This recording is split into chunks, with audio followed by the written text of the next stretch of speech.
Praise the Lord. आप सभी को जय मसीह की।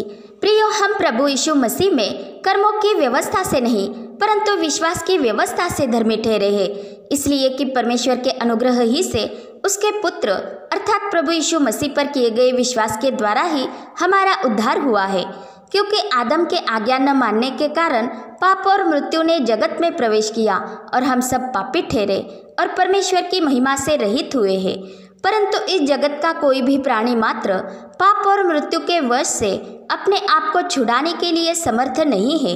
इसीलिए प्रभु यीशु मसीह मानव शरीर धारण करके इस जगत में आया और वो आप ही परमेश्वर का मेमना ठहरा, जिसने जगत के सारे पाप अपने ऊपर उठा लिए और अपने ही देह का एक ही बार का बलिदान उसने सर्वदा के लिए चढ़ाया, अर्थात वो ही जगत के पापों का प्रायश्चित ठहरा। इसलिए कि जैसे एक मनुष्य के आज्ञा न मानने से हम पापी ठहरे, वैसे ही एक मनुष्य के आज्ञा मानने से हम सब धर्मी ठहरे। इसीलिए प्रभु यीशु मसीह परमेश्वर की समानता में होकर भी मानव रूप धारण करके इस जगत में आया, अर्थात परमेश्वर का वचन देहधारी हुआ और अनुग्रह और सच्चाई से परिपूर्ण होकर उसने मनुष्यों में डेरा किया और अपने कामों के द्वारा पिता को प्रकट किया, जिसे किसी ने कभी नहीं देखा। और उसकी ओर से ही प्रभु यीशु ने उद्धार का सुसमाचार सुनाया, जो उसी का सुसमाचार है जिसका जिक्र पवित्र शास्त्र में पहले ही से किया गया है, जब परमेश्वर ने अपने नबियों के द्वारा उसके विषय में यह प्रतिज्ञा की थी, ताकि उसे विश्वासपूर्वक सुनने वालों का उद्धार हो।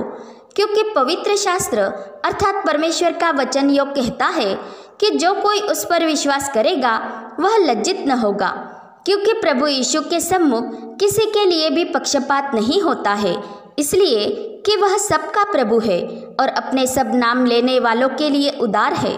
क्योंकि जो कोई प्रभु का नाम लेगा वह उद्धार पाएगा। परंतु जिस पर उन्होंने विश्वास ही नहीं किया उसका नाम वे क्यों कर ले सकते हैं, और जिसकी उन्होंने सुनी ही नहीं तो वे उस पर क्यों कर विश्वास कर सकते हैं।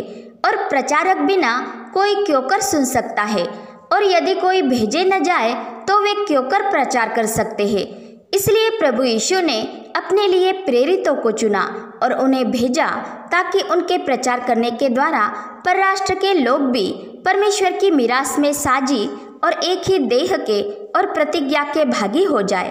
परमेश्वर ही प्रचारकों को नियुक्त करता है, जो मसीह के सुसमाचार के सेवक होते हैं और सबको मसीह यीशु के अगम्य धन का सुसमाचार सुनाते हैं।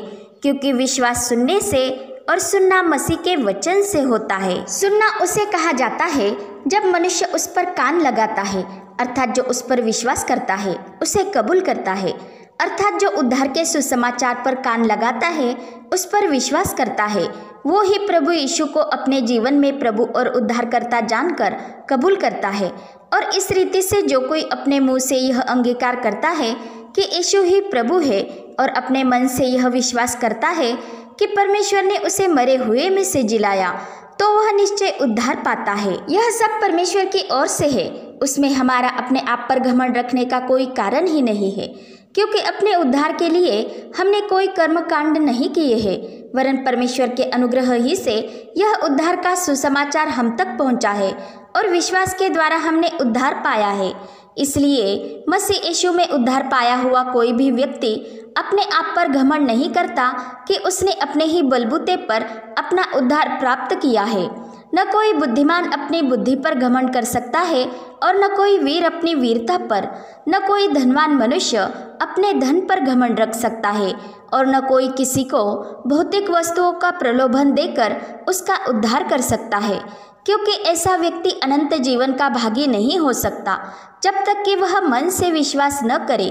क्योंकि जो सच्चे मन से विश्वास करता है वो ही परमेश्वर की धार्मिकता से धर्मी ठहरता है, और उस सच्चे मन से निकले हुए शब्दों से जो अपने मुंह से यह अंगीकार करता है कि यीशु ही प्रभु है और परमेश्वर ने उसे मरे हुओं में से जिलाया, वो ही उद्धार पाता है और अनंत जीवन में प्रवेश करता है। इसलिए मसीह में उद्धार पाया हुआ कोई भी व्यक्ति औरों को तुच्छ जानकर अपने आप पर घमंड नहीं रखता कि उसने उद्धार पा लिया, परंतु उसका हृदय उनके लिए भी व्याकुल हो जाता है जिन्होंने उद्धार नहीं पाया, और वह उद्धार के सुसमाचार की सेवा करता है, ताकि उसकी गवाही ठीक समय पर दी जाए, जिसने अपने आप को सबके छुटकारे के दाम में दे दिया है, अर्थात हमारा प्रभु यीशु मसीह। परंतु वह किसी पर भी जोर जबरदस्ती नहीं करता, क्योंकि इससे कोई भी मन से विश्वास नहीं करता, परंतु वह अपने करुणा निधान परमेश्वर की तरह ही यह चाहता है कि किसी का भी नाश न हो।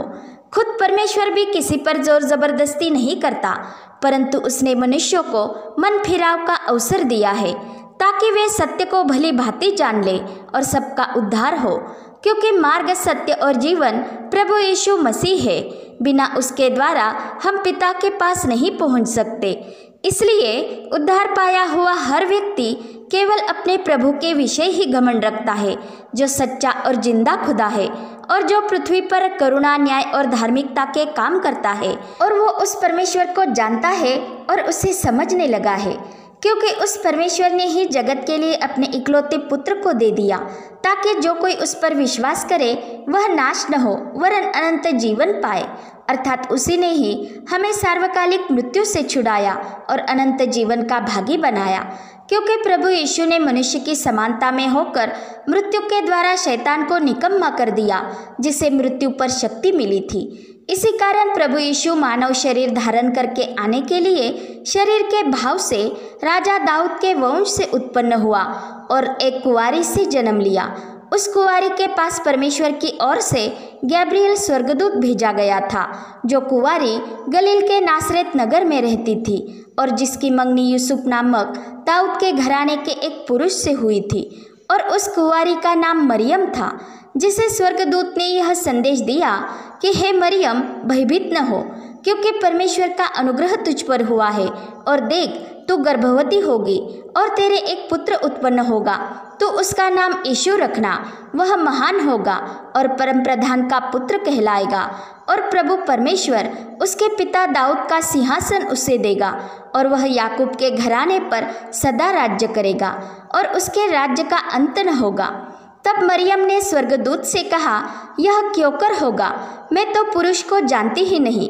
तब स्वर्गदूत ने उसे उत्तर दिया कि पवित्र आत्मा तुझ पर उतरेगा और परम प्रधान की सामर्थ तुझ पर छाया करेगी, इसलिए वह पवित्र जो उत्पन्न होने वाला है परमेश्वर का पुत्र कहलाएगा। इस रीति से प्रभु यीशु मसीह शरीर के भाव से तो राजा दाऊद के वंश से उत्पन्न हुआ और पवित्रता के आत्मा के भाव से मरे हुओं में से जी उठने के कारण सामर्थ के साथ परमेश्वर का पुत्र ठहरा। और उसके द्वारा ही उन्हें भी अनुग्रह के साथ मेल मिलाप की सेवा प्राप्त होती है, जिनका प्रभु यीशु मसीह के द्वारा परमेश्वर से मेल मिलाप हुआ है और जो दोष मुक्त किए गए हैं और जो पवित्र आत्मा के द्वारा चलाए चलते हैं। क्योंकि हम सब प्रभु यीशु मसीह के होने के लिए ही बुलाए गए हैं, और यदि उसी का आत्मा हम में है तो हमारा शरीर पाप के लिए मर जाता है, अर्थात हमारा पुराना मनुष्यत्व क्रूस पर चढ़ाया जाता है और हम आत्मिक दशा में होकर परमेश्वर के लिए मसीह यीशु में जीवित हो उठते हैं और परमेश्वर के आत्मा के चलाए चलते हैं। तो हम भी परमेश्वर के पुत्र ठहरते हैं, जो शरीर के भाव से कोई भी हो। और हम जानते हैं कि जब यीशु मसीह का राजा दाऊद के नगर बेतलहम में जन्म हुआ था, तो स्वर्गदूतों ने चरवाहों को यह संदेश सुनाया था कि मत डरो, क्योंकि देखो मैं तुम्हें बड़े आनंद का सुसमाचार सुनाता हूँ, जो सब लोगों के लिए होगा, कि आज दाऊद के नगर में तुम्हारे लिए एक उद्धारकर्ता जन्मा है और यही मसीह प्रभु है।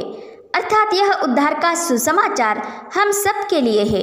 परंतु यीशु मसीह का जन्म यहूदा वंश से राजा दाऊद के घराने में इस कारण हुआ क्योंकि परमेश्वर ने नातान नबी को दर्शन देकर राजा दाऊद से यह वाचा बांधी थी कि तेरा घराना और तेरा राज्य मेरे सामने सदा अटल बना रहेगा और तेरा सिंहासन सदैव बना रहेगा। क्योंकि अखिल मानव जाति का उद्धार यहूदियों में से ही आने वाला था और यह अभिवचन अब्राहम के संतान को दिया गया था, जो इब्री था, और उसी से ही यहूदा का वंश आया था। तथा परमेश्वर परराष्ट्रीयों को विश्वास के द्वारा धर्मी ठहराएगा, यह जानकर पवित्र शास्त्र ने पहले ही से अब्राहम को यह सुसमाचार सुना दिया था कि तुझमें सब राष्ट्र आशीष पाएंगे। अर्थात वह संतान प्रभु यीशु मसीह है, जिसे अभिवचन दिया गया। इसलिए उसका जन्म अब्राहम के वंशज यहूदा वंश के राजा दाऊद के घराने में हुआ। इसलिए यदि हम मसीह यीशु के हैं तो हम भी अब्राहम के वंश और प्रतिज्ञा के अनुसार वारिस भी है, क्योंकि जो विश्वास करने वाले हैं वे ही अब्राहम की संतान है। अर्थात यीशु मसीह में उद्धार पाया हुआ मनुष्य पुत्र के आत्मा के द्वारा परमेश्वर का पुत्र ही ठहरता है। इसलिए प्रभु यीशु हमसे चाहता है कि हम उसमें बने रहे और उसके वचन हम में और हम बहुत सा फल लाए, जिससे पिता की महिमा होती है, और हम उसके सच्चे उपासक बने और आत्मा और सच्चाई से उसकी उपासना करें। हम केवल होठों से नहीं वरन हृदय की गहराई से उसकी आराधना करें। हर परिस्थिति में हम उसके धन्यवादी बने रहे। और ऐसे उपासक अपने प्रभु के विषय में केवल जानकारी हासिल करने के लिए नहीं, परंतु प्रेम के साथ उसे जानने और समझने के लिए उसकी उपासना करते हैं। अर्थात वे उसके प्रेम के खोजी होते हैं और केवल समाचार नहीं परंतु उद्धार का सुसमाचार सुनाते हैं। आराधक अपने मन के हट पर नहीं परंतु पवित्र आत्मा की अगुवाई में चलते हैं और परमेश्वर का शब्द सुनने के लिए उत्सुक होते हैं और अपने मन के आत्मिक स्वभाव में नए होते जाते हैं, क्योंकि हम पवित्र आत्मा के बिना अपने ही बलबूते पर मसीह में बने नहीं रह सकते और न ही प्रभु यीशु का अनुसरण कर सकते हैं, क्योंकि उसके द्वारा ही हम आत्मिक दशा में हैं और उसके सामर्थ से ही हम अपने शरीर की क्रियाओं को मारते हैं, जब हमारा यह शरीर आत्मा के विरोध में लालसा करता है, इसलिए कि हम जीवित रहे। क्योंकि यदि हम शरीर के अनुसार दिन काटेंगे तो मरेंगे, परंतु इसके साथ ही हम यह भी जानते हैं कि हमें दासत्व का आत्मा नहीं है कि हम फिर से भयभीत हो, परंतु हमें ले पालकपन का आत्मा मिला है, जिससे हम अपने परमेश्वर को हे अब्बा हे पिता कहकर पुकारते हैं। और वह आत्मा आप ही हमारे आत्मा के साथ यह गवाही देता है कि हम परमेश्वर की संतान है, और यदि संतान है तो वारिस भी है, और परमेश्वर के वारिस और मसीह के संगी वारिस है, ताकि उसके साथ हम भी महिमा पाए जब हम उसके साथ दुख उठाए तो।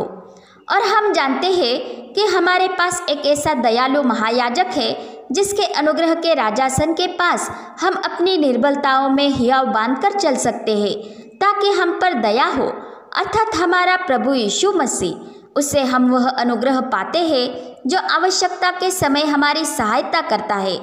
इसलिए कोई दोषी ठहराया नहीं जाता, क्योंकि प्रभु यीशु हमारी नाई ही परखा गया तो भी निष्पाप निकला, और परीक्षा के समय उसने दुख उठाया।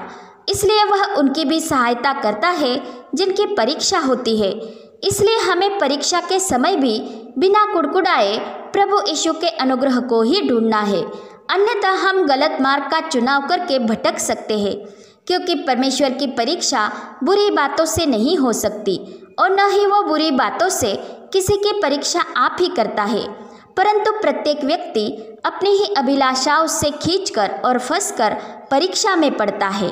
तथा यह बात भी हमें अवश्य जान लेनी है कि हम कर्मों की व्यवस्था से नहीं वरन विश्वास की व्यवस्था से धर्मी ठहराए गए हैं, और हम व्यवस्था के नहीं परंतु अनुग्रह के अधीन है। इसलिए पाप की प्रभुता हम पर न होगी, जबकि मूसा की व्यवस्था पर चलने वाले कर्मों की व्यवस्था से धार्मिकता प्राप्त करते हैं और उसी के कारण जीवित रहते हैं, और उस कर्मों की व्यवस्था के अनुसार एक ही प्रकार के बलिदान अचूक चढ़ाए जाते हैं, और उनके सेवा करने वाले एक ही बार शुद्ध नहीं हो जाते, क्योंकि उनका विवेक उन्हें पापी ठहराता है और प्रतिवर्ष पापों का स्मरण हुआ करता है। इसलिए परमेश्वर होम बलियों और पाप बलियों से प्रसन्न न हुआ।